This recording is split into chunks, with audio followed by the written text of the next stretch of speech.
Shri Gurubhyo Namaha. Harihi Om. Namaste.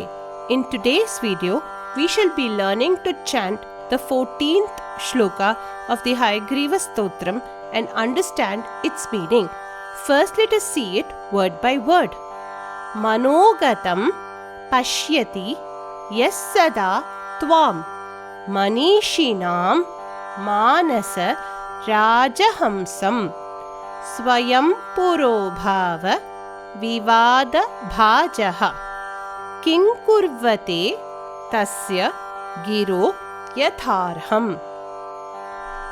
Manogatam pashyati yassada tvam Manogatam pashyati yassada tvam manishinam manasarajahamsam manishinam manasarajahamsam swayam purobhava vivada bhajaha swayam purobhava vivada bhajaha kinkurvate tasya giro yatharham kinkurvate tasya giro yatharham.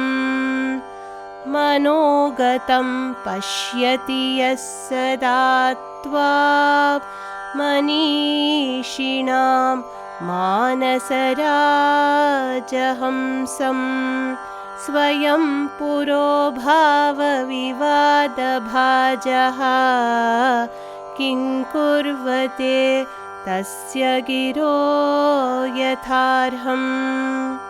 Now let us see the meaning of this verse.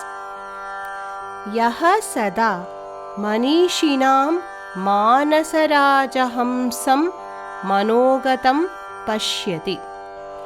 The wise one who meditates on you as the Manasaraja Hamsaha, the royal swan in the lake of the minds of the Jnanis, who has chosen the minds of the Upasaka as his permanent abode.